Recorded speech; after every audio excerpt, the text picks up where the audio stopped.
Hello students. So today we will learn about W.B. Yeats and his very important poem, A Prayer for My Daughter.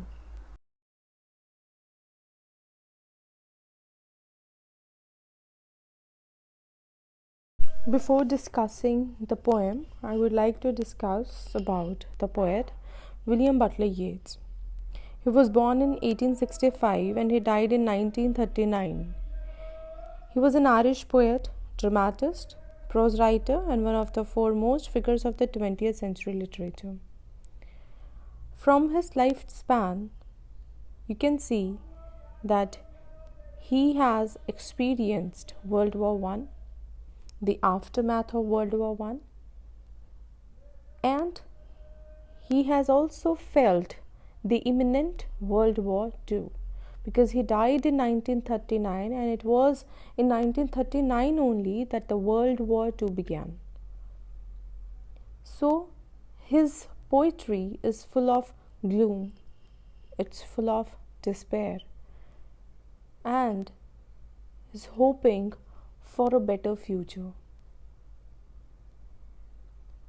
And he's giving words to the people who have been troubled, who have been disturbed by the wars and the related events that took place in the 20th century. I would say in the earliest 20th century. And he made a lot of contribution to the Irish literature also. To begin with, he founded Abbey Theatre, and he was the driving force behind the Irish literary revival, along with Lady Gregory, Edward Martyn, and others. For his contribution to literature, he was awarded with Nobel Prize in Literature in 1923. Now we'll discuss the life of the poet.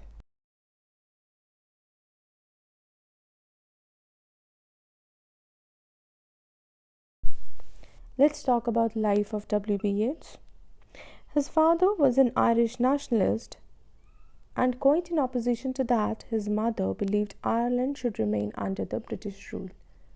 These two opposing ideologies, it influenced the mind of the young writer, and he started observing and writing about those observations in the form of poetry very early in his life. To study visual arts, his family took him to London. As we know that Ireland was under the British rule, so there was a direct connection between British rule, British government and Ireland. In London, he met so many famous literary personalities such as Oscar Wilde and G.B. Shaw, and he joined the Rhymers Club along with them. And in 1899, he published his first collection of poems, The Wanderings of Oisin and Other Poems. So we can see that he started quite early in his life, and he got his first collection of poems published in 1899. And World War I was still had time to take place.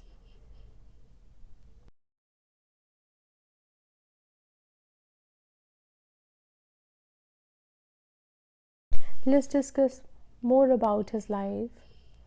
In 1899, he met his muse and unrequited love, and that love was none other than Maud Gonne, whom he proposed 4 times, and all those 4 times she rejected him. And she was a poet, feminist, actress, and a revolutionary. They both worked together at the National Theatre of Ireland. And you would see in almost all the poems written by W.B. Yeats, he mentions Maud Gonne, and he symbolizes it. The affair, the affection with Maud Gonne with Helen. And in 1903, he was a successful poet and a playwright and toured the USA. So we can see that no doubt Morgan was successful at that time, but he was also. And in 1903, or I would say by 1903, he was a very popular writer. So now let's talk about something, more about his life.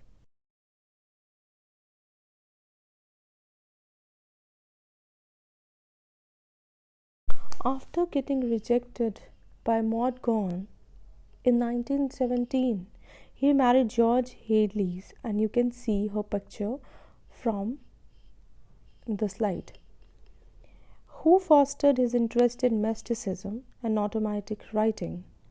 She helped him write a vision in 1925, which explained his bizarre philosophy of gyres, which became symbolism in his poetry, especially the Second Coming. You will read about the philosophy of gyres or the symbol of gyre in his poem, The Second Coming, and we'll do it in the other lectures.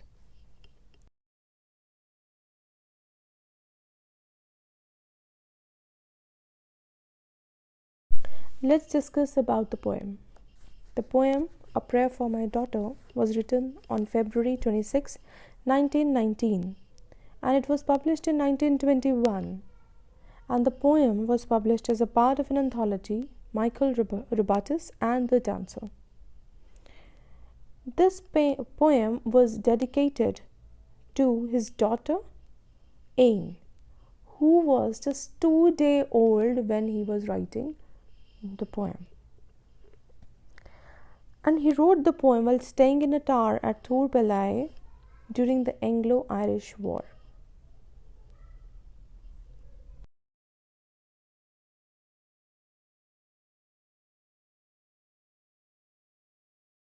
Before having a stanza-wise discussion over the poem, let's discuss important themes.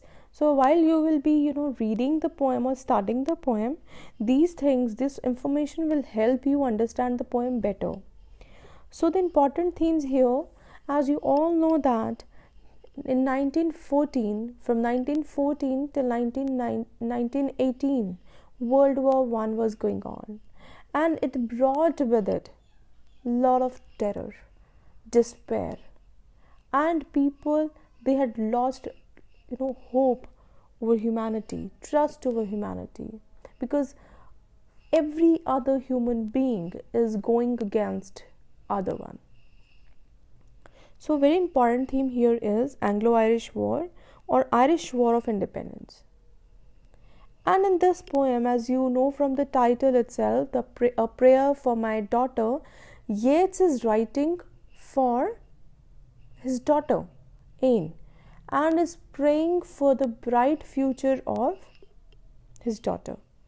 So, but while discussing that, while praying for her daughter, he is commenting, or he is arguing about the women, or it is telling women the do's and don'ts of things, or he is commenting upon the beauty.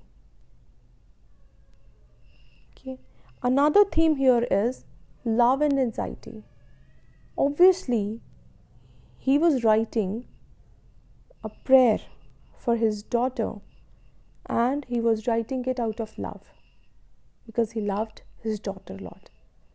But on the other hand, he was very much anxious over the future, or I would say over the dark future of his daughter, because at that time, the World War I had just ended, and obviously it was officially, it just officially ended.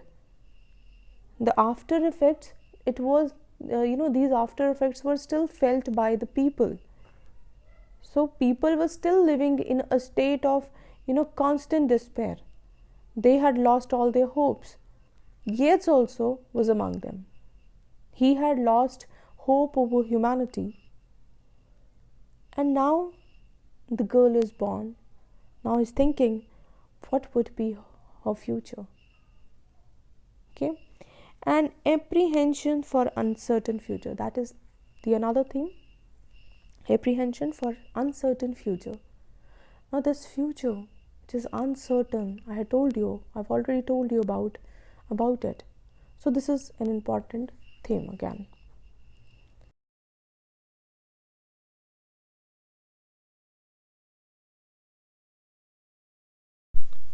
The speaker in the poem is Yeats himself, and the setting is uncertain.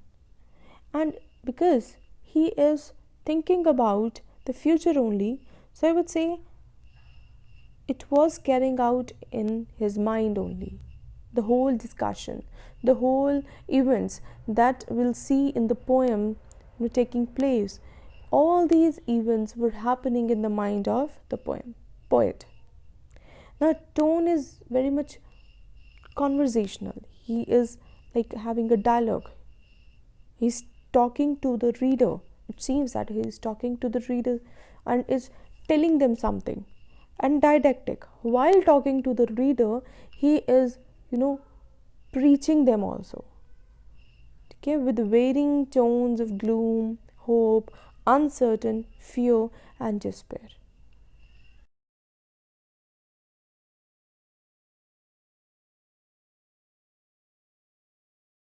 Let's begin with the poem.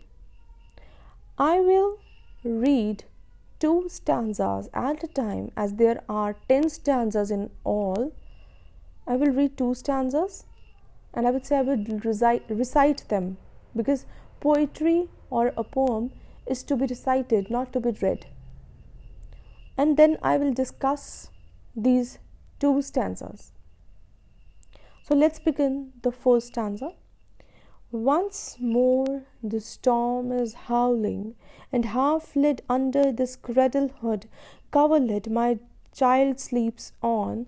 There is no obstacle but Gregory's wood, and one bare hill, where by the haystack and roof levelling wind bred on the Atlantic can be stayed.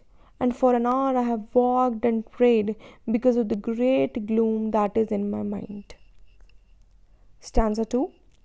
I have walked and prayed for this young child an hour, and heard the sea wind scream upon the tower, and under the arches of the bridge, and scream in the elms above the flooded stream, imagining in excited reverie that the future years had come, dancing to a frenzied drum, out of the murderous innocence of the sea.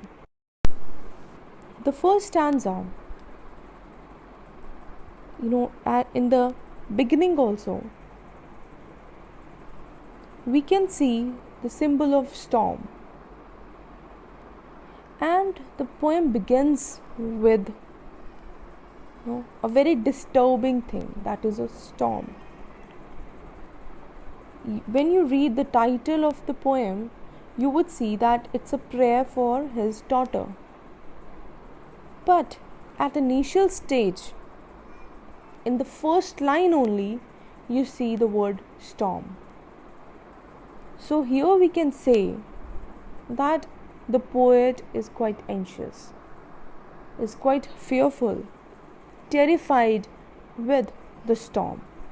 So this storm, it symbolizes maybe a real storm that is, taking place outside the house, or it is maybe a reference to World War One that is taking place outside.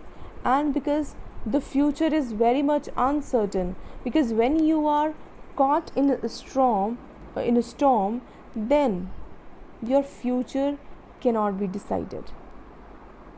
It is totally up to the storm how it moves, how it goes, and what it takes and what not.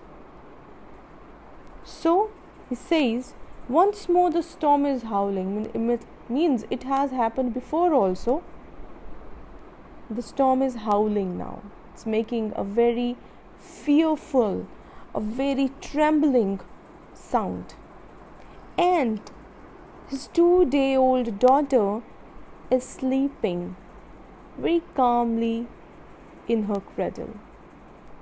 Half hid under this cradle hood and coverlet, means half of her face was covered because of the hood of the cradle. We could not see the face of the baby, we could just half see her face.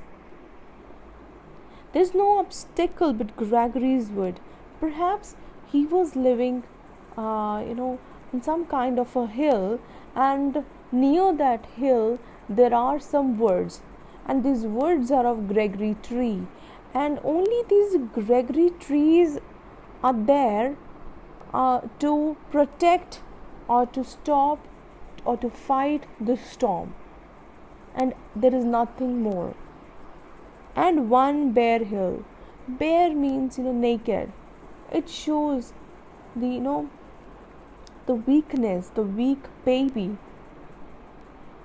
The baby won't do anything. So fragile. Where by the haystack and roof leveling wind. Now you just imagine a wind that is touching the roof of the, or even uprooting everything. So it must be a very strong wind that is destroying everything. Whatever is coming in her way is destroying that thing. Bred on the Atlantic. Perhaps the storm is coming from the Atlantic, right? Can be stayed. And for an hour I have walked and prayed.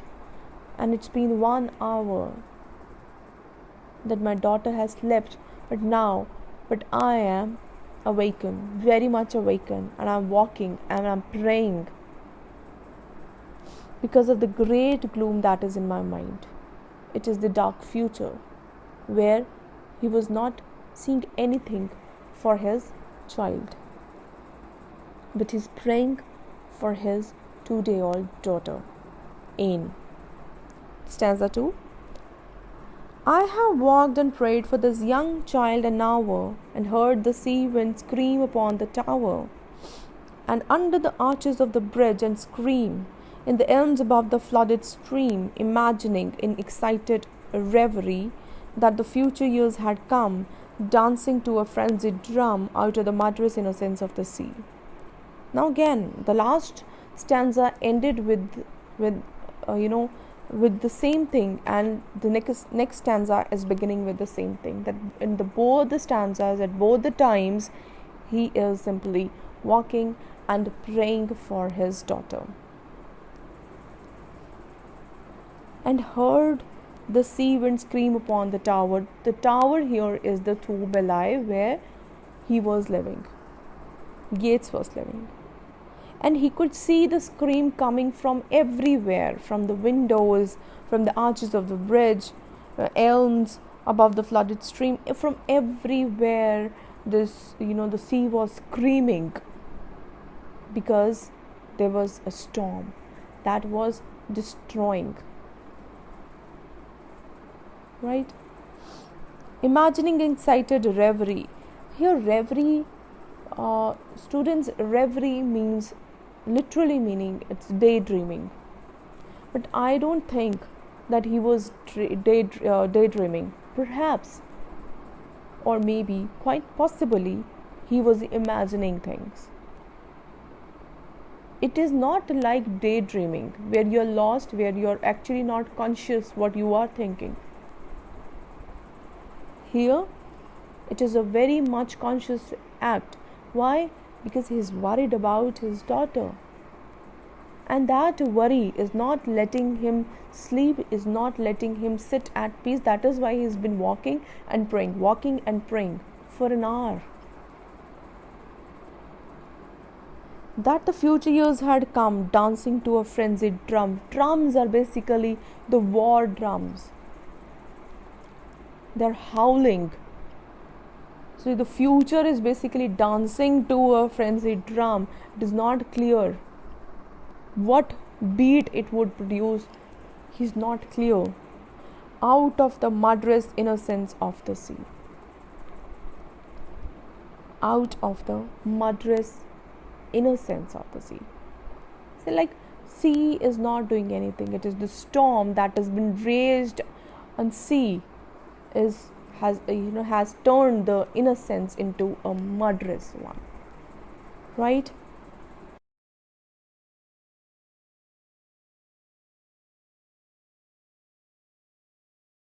Now let's discuss stanza 3 and 4. Stanza 3. May she be granted beauty and yet not beauty to make a stranger's eye distraught, or hers before a looking glass, for such, being made beautiful overmuch, consider beauty a sufficient end, lose natural kindness and maybe the heart revealing intimacy that chooses right and never find a friend. Stanza 3. Here we can see that they are, this stanza is written in quite a contrast with the earlier two stanzas, where he was quite uncertain, he was quite anxious, he was talking about the sea, he was talking about the problems, the destruction, or the terror, right? Everything. Here now he has taken a turn. Now what are basically the problems, or what is the darkness that he is having in his mind about the future?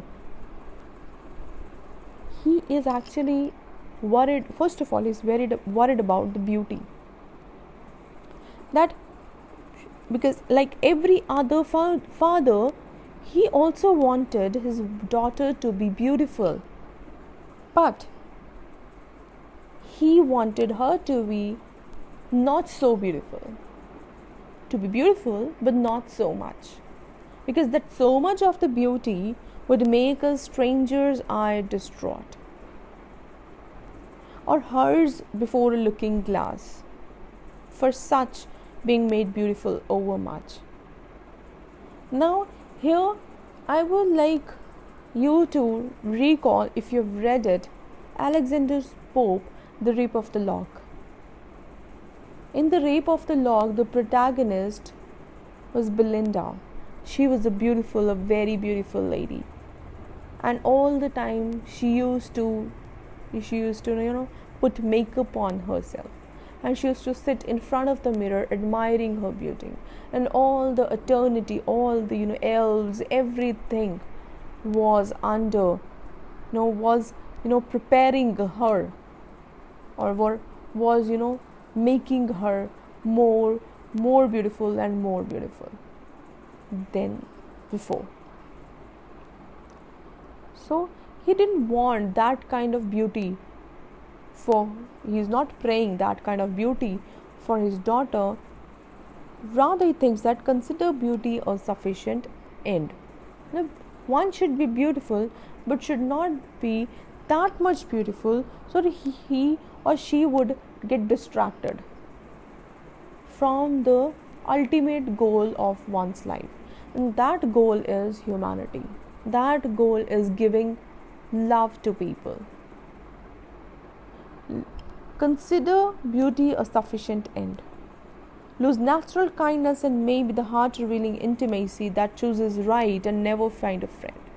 Means if you are beautiful and if you are fully engrossed yourself in your own beauty, and if you are wasting your all day time in front of the mirror just admiring yourself or making yourself more beautiful by putting on a lot of artificial things on your face, it would make you lose your natural kindness or maybe your heart revealing intimacy. Heart revealing intimacy means that everyone chooses, we all choose, but if we are preoccupied, if we are all the time thinking about our own beauty, then how would we be able to think wise? And if we can't think wise, then how can we choose anything right? He is here moralizing, didactic tone. This is what didactic tone is about. And never find a friend. And that person, because he is not or she is not thinking wise, that person will never be able to find a friend. Now, next stanza here is about Helen. I told you in the beginning that Helen was compared to Maud Gonne, and here Helen symbolizes Maud Gonne. Actually, Helen of Troy, that is the phrase we associate with her, Helen of Troy. It is said that Helen was a very, very beautiful lady. But he fell in love with a spineless man, Paris of Troy, and came to his land. And because of her, because of this stupid act, and because of her choice, everybody was doomed. The whole of Troy was doomed. There was a fierce battle where many significant, or even everybody, most of the people, they lost their lives. Women lost their husbands, mothers lost their children because of one stupid act. So he didn't want his daughter to be like Helen and make a wrong choice. So here he writes, Helen being chosen found life flat and dull, and later had much trouble from a fool. While that great queen, now here queen is Venus or Aphrodite. It is said that Venus is very beautiful, but she didn't have father. Her father was dead, and she was all free to choose anyone. And whom he chose? She chose a bandy-legged smith for man. That was the wrong choice again. So in both these instances, we can say that in the above, when he was talking about Helen, he is saying that one should be beautiful, but not too much. That would, distract you from your ultimate aim. Other thing is, you must have a father. If you don't have a father, then you are certain to make wrong choices. And if you're beautiful and not having a father, it's like disastrous thing, right? It's certain that fine women eat a crazy salad with their meat. Means fine mean the women who are very much beautiful, they eat crazy salad. Crazy salad means their choices are quite different, whereby the horn of plenty is undone.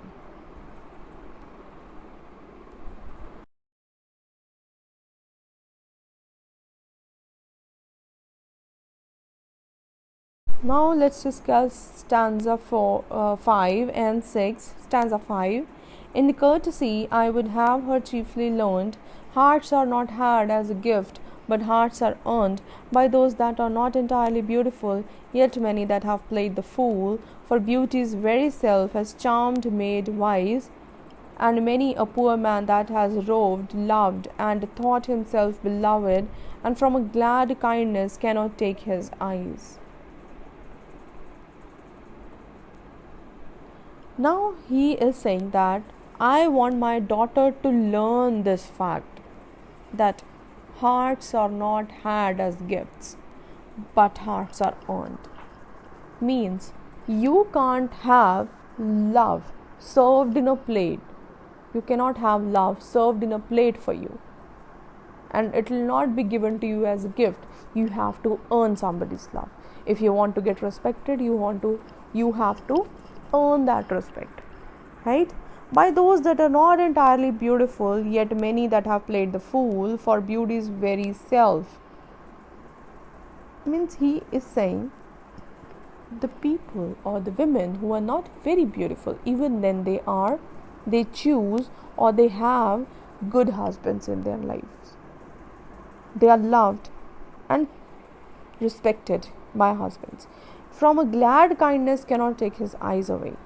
Means even if you're not beautiful from a sight, you're beautiful from inside, your heart is beautiful, then you will definitely get love, respect in your life, and you will be happy.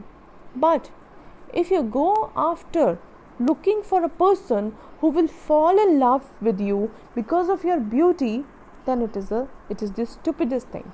It is the most stupid thing anyone could think of. Why? Because beauty is short-lived, right? Beauty is short-lived.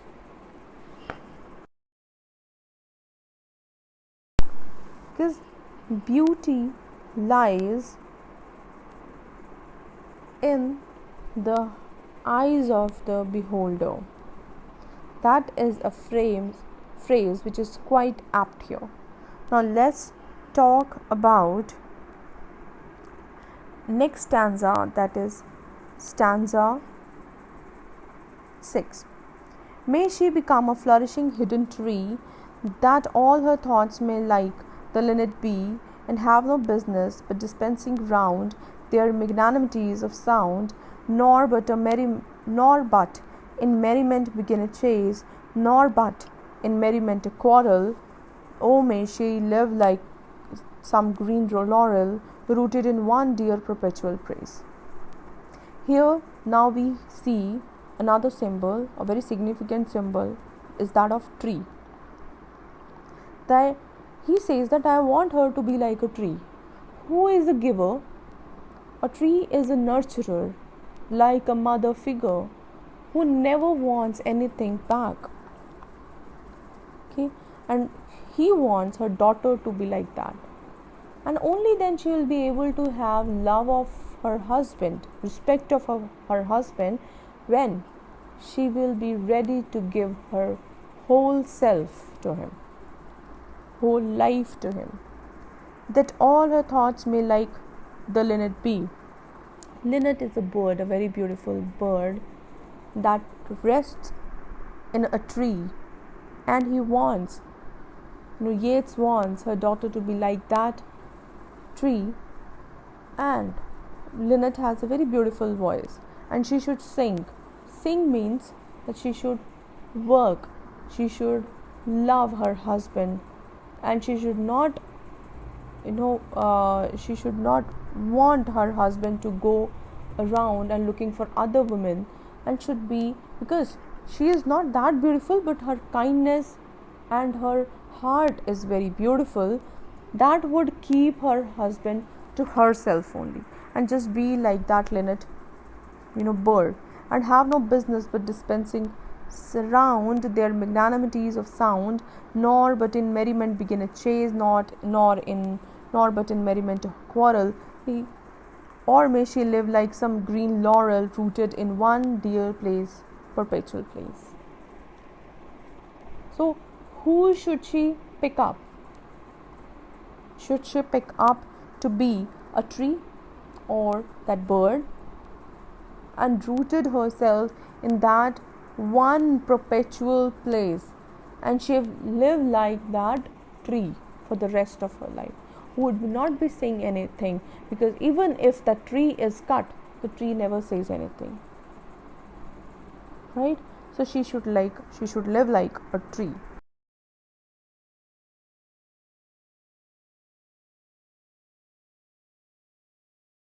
Now stanza 7. My mind, because the minds that I have loved, the sort of beauty that I have approved, prosper but little, has dried up of late. Yet knows that to be choked with hate may well be of all evil chances chief. If there is no hatred in the mind, the salt and battery of the wind can never tear the linnet from the leaf. Now here he is talking about Mortgone. That he is saying that he is talking about the minds that he had loved in his life, and the sort of beauty that he had approved. But they say they prosper, such minds prosper but little, but for a very short time period, has dried up of late. Now everything will be dried up soon. yet knows that to be choked with hate. They'll be choked with hate. They will be, facing the hatred their entire life. Well, he is very much hateful, and he hates Mordgaunt so much that he's writing these lines. May well be of all evil chances chief. If there is no hatred in the mind, assault and battery of the wind can never tear the linnet from the tree. Which, if you are not hateful, if you are wise, if you are kind, if you are of a nurturing mind, then nobody will, nobody will cheat you, nobody will hurt you, and you will be respected, and you will live your life like a linnet. Next stanza, an intellectual hatred is the worst, so let her think opinions are accursed. Have I not seen the loveliest woman born out of the mouth of plenty's horn? Because of her opinionated mind, barter that horn and every gird by quite nature's understood for an old bellows full of angry wood. Again, he is talking about, I think this stanza is very much clear. He is talking about Mordgaunt again, that she believed herself to be very intellectual, kind of a wise, and a very strong woman. Okay, it is fine, but intellectual hatred is the worst, because she used to think, because she is very much intellectual, she is very much smart, so that's why she hated Yeats. And he says that this kind of hatred is the worst of all kind of hatreds, so let her think opinions are accursed. I have not seen the loveliest woman born out of the mouth of plenty's horn. Because of her opinionated mind, she was opinionated. Why? Because she had made some kind of opinion for Yeats, and that's why she rejected him, right? By quite nature's understood for an old bellows full of angry wind. Okay, now next stanzas.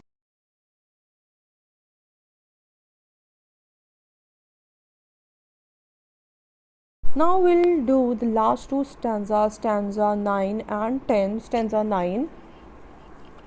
Considering that all hatred driven hence, the soul recovers radical innocence, and learns at last that it is self-delighting, self-appeasing, self-affrighting, and that its own street will is heaven's will, she can, though every face should scowl, and every windy quarter bowl, or every bellows burst, be happy still. Means, if she is ready to remove from her heart all hatred, all kind of negative thoughts, then she will definitely find love in her life. She will and it is the sweet will of heaven. If she goes by the will of the heaven's will or God's will, that one should love other man without expecting anything, if she if she adopts this kind of thing, then she will be a happy person in her life. Last stanza here is that, and may her, now he has been moralizing throughout the poem, the earlier stanzas also, except for first and second, and the last stanza here, just in opposition to the stanza 1. Last stanza, because in the first stanza he was quite anxious, he was quite worried about the future of his daughter. Now here he is being very hopeful, and he is imagining, or kind of a reverie, he is imagining that she will definitely get married soon, and her bridegroom will, there will be a lot of customs, there will be a lot of ceremonies that will welcome her, right, in his heart, in his house. And may her bridegroom bring her to her house, where all is accustomed, ceremonious, for arrogance and hatred are the wares peddled in the thoroughfares. Means arrogance and hatred will be gone somewhere else, and how but in custom and in ceremony are innocence and beauty born. Ceremony's name for the rich horn, and custom for the spreading laurel tree. So here he is saying that if she spares herself from all the outside or worldly attachments, she will definitely gain love of her husband. And this way all the ceremonies, all the customs will be carried out. Why? To induce innocence in her and beauty. So this kind of beauty he wanted, beauty from inside, not from outside, right? And in the end she will live like a laurel tree. This was about the poem. Okay, students, so if you have any problem in any of the point, you can discuss with me, right? And here we see that he is a very stereotypical, I would say, opinion about women, that women who are beautiful, they are bad women, and who are not beautiful, and they will be good, and if the women who are docile, timid, submissive, and who won't say anything, just like trees, they will be better off in their lives. So it seems that he is quite partial, he's quite negative about women. This is one point that I don't like about this poem. But on the other hand, he is writing from the point of view of a father who is very much worried about the future of his daughter, and out of that worry and out of that anxiousness, or anxiety, so he is writing this prayer, he's writing this poem for his daughter. That's it for this poem. Okay, we'll meet in the next class. Thank you.